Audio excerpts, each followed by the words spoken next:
Hi, I'm Melvin Wei. Welcome to my YouTube channel. These are Loquat seeds, also known as pipa in Mandarin Chinese. So it's a kind of fruit that my friend says is very hydrating, and these seeds have a woody appearance to them. Let me just kind of focus and drop them on the ground for you to see. They even make off somewhat of a wooden sound, although you can tell they're somewhat spongiform and hollow inside, or they're not wood carvings and otherwise. So these seeds are very robust, and my friend ate the fruits. He said some of them grew a little bit of mold before they were kind of washed. So in order to combat that, I'm going to get some distilled water and hold on, I'll pour it in the bag.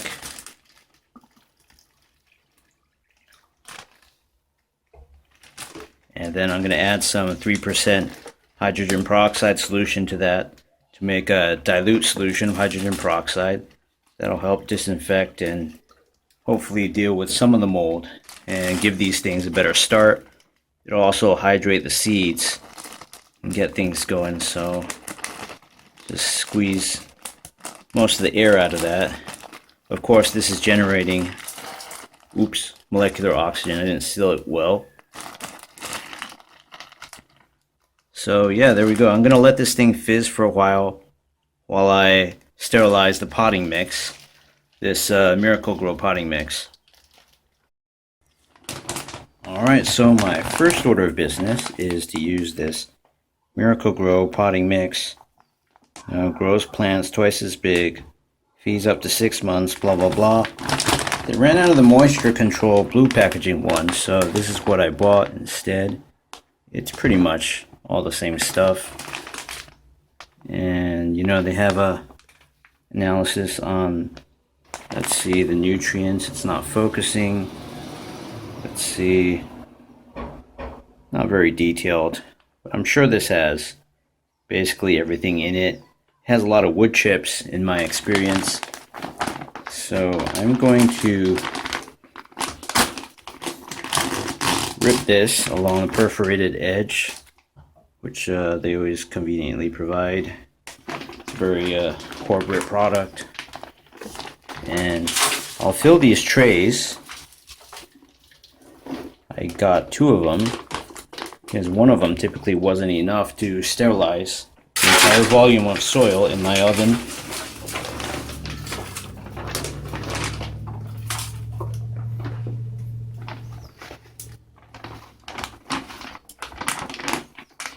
Alright, so that's basically it. I'm going to put these in my oven and bake the soil for quite a while. Alright, here's my oven setup. I have my 2 trays of potting mix. I already preheated it. Coils are all red. And it's at 350 Fahrenheit, which means about 177 Celsius. So I'm going to keep it there for maybe over an hour. Let it cool down, and hopefully there's still some sunlight I can plant. Alright, so it's been over an hour since the soil has cooled down after being baked in the oven. It's actually quite moist to the touch. It's no longer hot, so just going to go ahead and do this. An easy operation, since the pots are small. I purposely chose these 8-inch diameter pots. And the reason, of course, I'm sterilizing this is because if I don't, there's going to be a bunch of fungus gnats, spider mites, springtails, or various other infestations that will be really unpleasant later on to deal with, if not impossible, even with insecticides or whatnot. Alright, so that's a good amount. And here's the bag of Loquat seeds. I'm not going to use the water in here because, if there was a mold problem before, hopefully most of the mold is in the water. But I'm going to plant everything and just see what happens.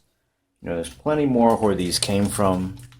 I don't have to be conservative with my usage. Some of these can just be deeper than the others, by an inch, 2 inches. you know, there's so many of these that in such a small pot, it really doesn't matter to me. Just as long as one of these properly germinates and gives me a seedling, you know, we're good to go with this series. So yeah, these are really big. It's hard actually to have them get some distance from each other in the soil. So, you know, whoever wants to be first place here will pretty much lead the pack and, you know, go on to be the star of this series. All right, so I can get rid of that water.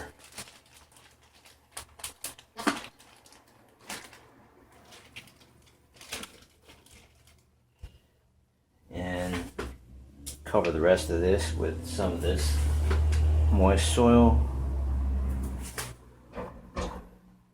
Although it's moist and the seeds are wet, I'd still like to pour in some water on the top, despite the propensity of that to disturb things.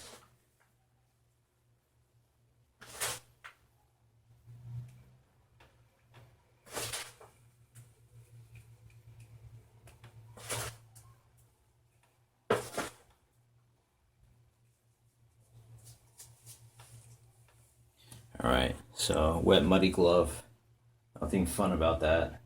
Here's some more distilled water. If I keep adding tap water over time, the soil could gain in salinity very significantly, so I'm not going to do that. So yeah, we'll see where we're at in 2 or 3 weeks. It's day 42 of this loquat growing series, and finally we have 2 seeds that germinated. As you know, there are many down there, so we could see a lot more seedlings bust up over the next few days. For the meantime, you know, I'm not sure if that's the first mover, that one. This one is green and more normal. This kind of looked like it was in trouble because of the coloration, but you know, when I do that, you can see it's just a lighter color, that's all. There's nothing really out of the ordinary here. This looks like normal tree seedling development, and you know, there's that big chunk of dirt that kind of obscured this thing from light. Maybe that's why it's more of a, you know, reddish pink, and just generally very pale compared to the other one. Probably got exposed to light earlier. But yeah, I could water a little bit. Soil should be still pretty wet, judging by the coloration of everything on the surface. And we've had a lot of cloudy days, so I think that's really helped to preserve moisture. Alright, it's day 48 of this loquat growing series. I think these might be monocots. There's one little cotyledon in there. Not quite sure that's right. But you know, there's a lot of soil busting out around here. I'm not quite sure whether that's just due to this one seedling in its growth, or whether there are several seeds, or maybe just one trying to bust out of there. So the foliage looks nice. There's a bit of rigidity. I won't have this struggle like I did with all the other plant series where, you know, like vines and shrubs and things like that would just get top heavy and start falling down and need all this support and stuff like that. So growth seems pretty standard, and so far we just got these 2 seedlings. I'm gonna water a little bit because it's June, it's really hot, and surface soil at least is quite wet, I mean dry.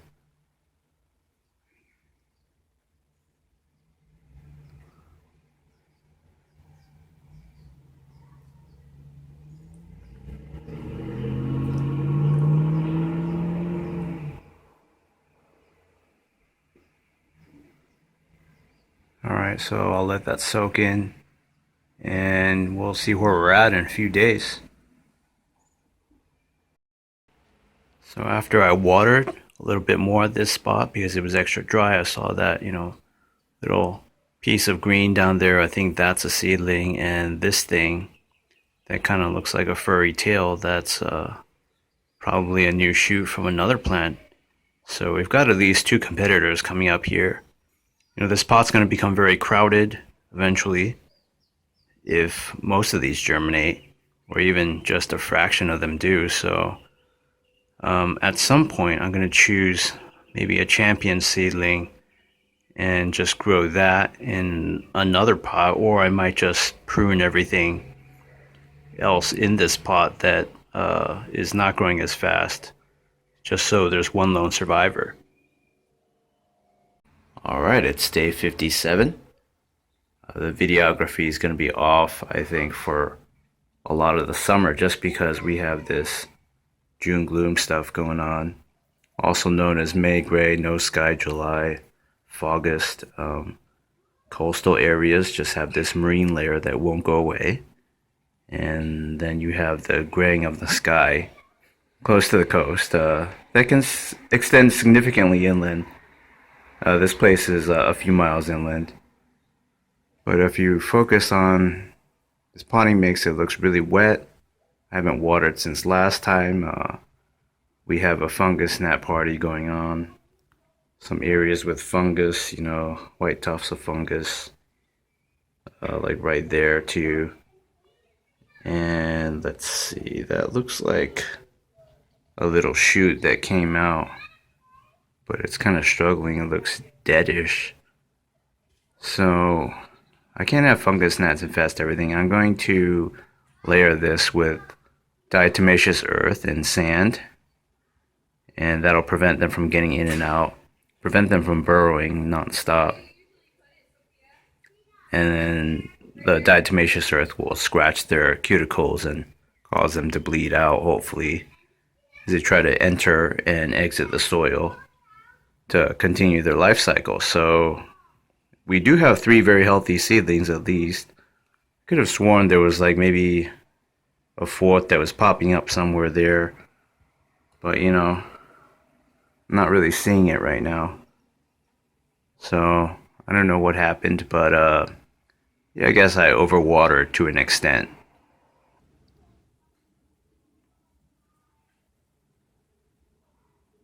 Alright, if you look closely towards the center, you can see a fungus gnat kind of walking all over the surface of the soil. There's a lot of mold, so of course they're interested. That's what their larvae eat.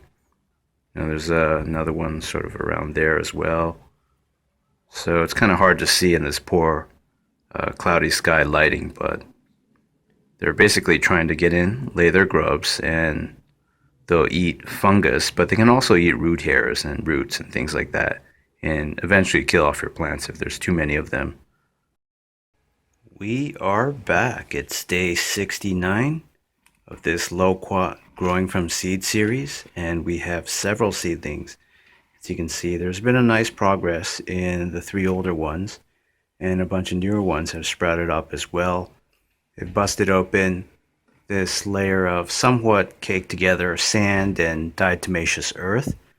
I think it's only about 5 to 10% diatomaceous earth by mass. Mostly sand, so it wouldn't clump together as much, but this still happens because when you first layer on sand and diatomaceous earth, it absorbs water from all that soaking wet potting mix on the bottom, and it becomes kind of discolored, you know, sort of brownish, yellowish in areas. So for aesthetic reasons, you can brush it up later to fill up the gaps. I did that with all my plants to prevent fungus gnat infestation, and I haven't seen them for this entire day of filming, so I think my problem is largely solved. I think just baking all your potting mix alone isn't going to get the job done. So, you know, I think this could use a little bit more watering. These have a lot more leaf surface area compared to Joshua tree leaves, which in that other series so far just looks like 3 blades of grass at most for each plant, and they grow very slowly. But these are growing pretty fast. I haven't decided, you know, when I'm going to do a cull or a transplant. I could just keep this biggest one, but you know, the question is, am I going to try to uproot one of these and transplant it to another pot, or just cull these other ones and cut them? And it's still very early in the series, so I don't want to kill everything off yet, because if something goes wrong with that one transplant or sole survivor, then I won't really know what to do. Let me focus on this. I think it's focused on the wall. So yeah, there's not that much on this side of the pot. So maybe this one latecomer seedling can take advantage. So there you have it. I watered from the top, I watered from the bottom. Focus on this wet sand. I'm not too concerned about aesthetics at this point. The fungus gnats are gone. So it's okay to water a little bit from the top. I know that runs the risk of letting many additional seedlings germinate, but you know, at this point I just want the seedlings that are already visible to have the best possible start. And I also added some water at the bottom too. So this thing should be quite well hydrated. It's true that the sand wicks away moisture, at least in the beginning, but it also prevents evaporation and has the additional benefit of, you know, sunlight striking this white glossy stuff, you know, little rocks, and bouncing back up to the foliage, and it keeps the soil in the pot cooler. And the pot is a white plastic, which really helps with avoiding overheating. All right, it's day 93 of this series. As you can see, got this Lazy Susan little turntable thingy for $10 on Amazon. It was cheap. And I haven't watered for 3.5 weeks, I think. So you can see kind of a burned leaf tip there. There's also a lot of competition, so who knows what's going on in the dirt. I had fungus gnat issues, but these leaves are much bigger. It's coming along much better this series than my Joshua tree series. And it's always nice to get, you know, a profile view. This way I can spin the pot easily and give you a 360 view of everything that's going on. So I do have to start culling. I hate to cull plants that are otherwise healthy. I think this one can actually stay for a while at least, because it's so far apart from the other ones. But you know, like that little tiny little sapling over there, that's got to go. I mean, it's too crowded. You know, that's got to go, that little thing. So yeah, I mean, got a pair of scissors here. We might as well get started. You know, it's always kind of painful to do this, but you got to do it so the first movers can survive better. Well, this is just kind of in the middle of everything. It's just, well, should I get rid of that, or, you know, this is in a marginal position. So yeah, I mean, kind of sucks to kill things with really healthy leaves like this. I'm sure some of these will try to grow back, but you know, let's see, this one's just not as tall. It's kind of in the thick of things too. So yeah, it just wasn't getting as much sunlight as the others. And let's see what else can go.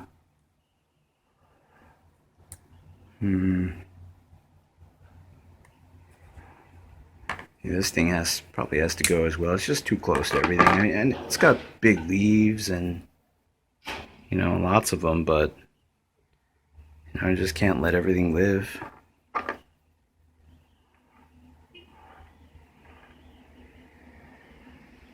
And let's see. Yeah, this one, it's not going to get as much light as the other ones. So that wasn't too big. Alright, so we're back. My phone overheats easily within 3 minutes of filming. This one kind of is in a marginal position too. Well, not really in the soil, but you know, it's got to compete against all that other stuff. So yeah, I just have a few things left. I guess we can talk about the cotyledons. I'm not sure if that's it or these monocots. Is that original cotyledon? And if so, why are they bigger on some? And why are there these little side leaves? Let me try to focus better on that. Yeah. So at the notes, they do have little green things sticking out. Like there's two of them. See, I'm not quite sure what the deal is, but we can get a much better view. And the other thing is, you gotta get some distilled water into this pot, because that's a pretty big problem. I haven't watered this for like 3 weeks. And there's a little spider web at the mouth of this thing. So like with my Joshua, I'm just gonna keep watering from the bottom until it overflows, and then I'll just add more water in a few minutes, and tomorrow and the day after, until no more water can be absorbed. It's day 133 of this Loquat series, and I've had this side that you're looking at facing away from me, so towards the sun, and this huge leaf right here is really droopy. There's just too much competition, and there's still a whole bunch of little saplings trying to come out. So I'm gonna go ahead and clip all those things. Some of these might even be resprouts of things I clipped before, because there's basically no hope for these. There's no point in keeping them around. And for some of these other ones, well, that's another sapling. There's just no point either. I have to get rid of more stuff. Let me just cut these two away. It's just way too much competition. And there's no way it's all gonna last. Well, let me just throw this stuff, together with my discarded trimmed grapevines.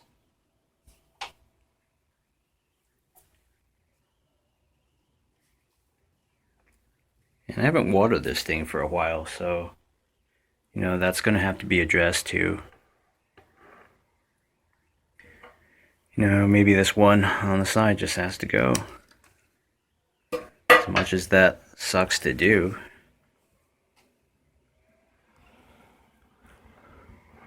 So yeah, I have 3 seedlings left.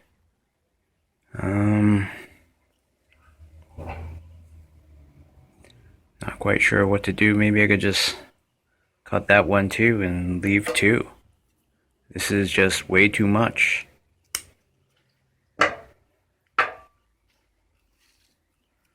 So I know that sucks, but you gotta do what you gotta do to maintain a healthy pot, and that way there won't be so much competition for water. So it's my watering can again,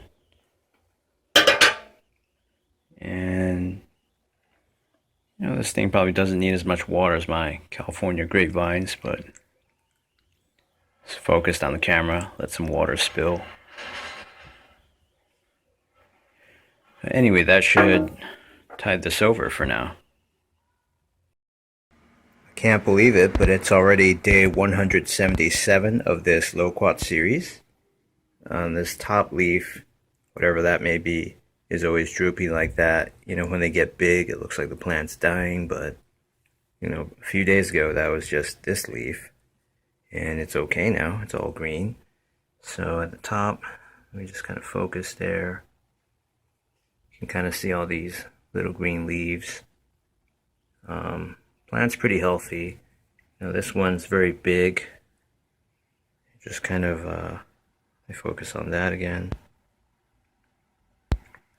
Yeah, so they just all face the sun, phototropism, and then there's this second plant that's much smaller but still doing very well, because there's no competition now. And if we go here, there's a lot of contrast between the light reflecting off the sand, but anyway, these things are regrowing. I think one or two of them might actually be new sprouts. So I'm going to trim a lot of that stuff away. Alright, so I'm going to do some pruning. There's no need to have all these plants. I've got two nice and healthy ones, so again, this kind of sucks, but it has to be done.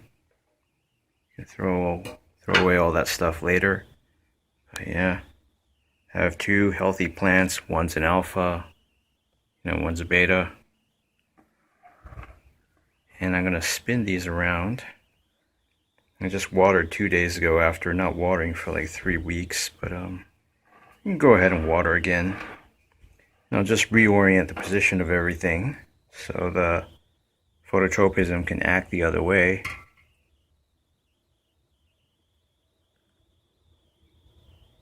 This watering tray is very small and shallow, so it needs like 2 waterings or maybe even more when the whole pot is dry. Alright, so that's basically it. Had nice progress. The stems are getting kind of woody, and we'll see where we're at in another month or two.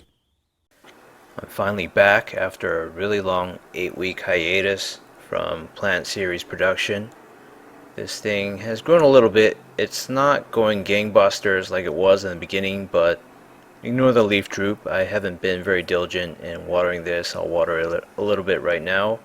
This watering tray can only handle a little bit of water at a time, and it always soaks up, within the hour at the most, depending on how dry I let it get.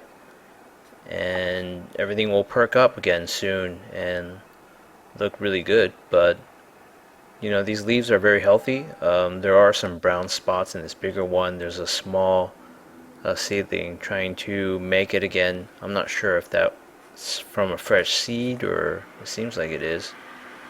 And there might be some growth there among the stumps, but it can't really come back. It's in the shade most of the time. This is just a sliver of light that comes through, and if I ever cut it again, that's probably the end of that. Now that I have a new camera, I can get some good macro footage and show some close-ups of how fuzzy these leaves are. Probably pretty resistant to bug attacks. Leaves are very thick and robust, like burlap sacks. I've neglected my plants, but this one has done by far the best, and it grows a lot faster. But paradoxically, I've got it in this tiny pot. So what I'm thinking is, one of my Joshua tree pots isn't doing well. I think that just died from root rot and never recovered, so maybe I should just do a transplant and get this into that. Day 248 was a cloudy day. This is with full turgor pressure restored by watering within the last 24 to 48 hours. And this is what it looks like normally if you haven't watered for maybe a week and a half or beyond, maybe beyond 10 days. Since this is a very small diameter pot that flares out at the top, it dries out very easily. These are very thirsty. So I started excavating this tiny pot. It was a lot easier to do this than for my previous video on the channel, the California wild grapevine cuttings finale for the series. And there were a lot of dead seedlings in here. I'll show you some close-ups later, talk about the anatomy a little bit. So yeah, these things have roots for sure, but they're very thin and just sort of like fibers. Nothing really robust like the California wild grapevine. So that just implies that the California wild grapevine, it has to compete with tree roots in its native riparian zone habitats in California and whatnot. So that basically has to go really, really deep, really quickly to get enough water, whereas these are from a more tropical environment, so they don't need that much in terms of root system. So in this case, unlike the California wild grape, the shoot system has a lot more mass and is a lot more impressive in terms of size. As you can see here, there's kind of a root encirclement at the bottom, and I'll show you a close-up of the leftover parts of the seeds that are still attached and just don't seem to rot away. But yeah, it forms a circle at the bottom, a cross pattern that fits the bottom watering tray. And after you shake everything off, there's really not all that much root mass. So I'm going to save this dirt and use it for future series. And vacuum after this. It's always a huge mess. Here's what my two seedlings look like without any dirt to obscure the root systems and part of the stem that's underneath the soil. The stem's pretty thick and robust for its size. These are the two halves of the endosperm, which provided nutrients for the developing seed embryos, and this brown stuff is the seed coat. It's kind of brittle. I don't know if it was going to degrade all that fast, but the two halves of the endosperm definitely haven't. They just stay somewhat, healthy and organic looking. They don't seem like they're rotting, and they just don't seem like they're going away either, so they just stay attached to the base of the root system, where the seed germinated. And that woody consistency coat on the outside, the endocarp, that stuff is all long gone. I can't find any traces of that. So that degraded. So yeah, basically it looks like a bunch of peanuts underground. And all those small seedlings, they just stay there. They didn't rot either. That's completely unlike the cases of sweet potato tubers or ginseng roots. Fleshy roots that totally rot away if you overwater, and then you can't even find any traces of them when you dig in with gloves a few weeks later. So this series saw very little interest. I don't think a lot of people know about loquat fruits or would search for this on the internet. I thought there would be more, maybe from Asia, but that's just the way it is. It's a crapshoot going to any series. Sometimes it just doesn't garner any interest, and it takes a few weeks for me to find out statistically if people are really interested in things. Sometimes it takes a few months for a plant series to ramp up in search traffic and interest. I probably could have gotten much better results over the last 2 to 3 months if I had these in a much bigger pot. It seems like the root ball had saturated all the available soil at the bottom. Again, the pot flaring out at the top doesn't help because that's not where the roots will grow. But yeah, thanks for watching my Growing Loquat from Seed series, and please subscribe to my channel and stay tuned for new plant series and further updates.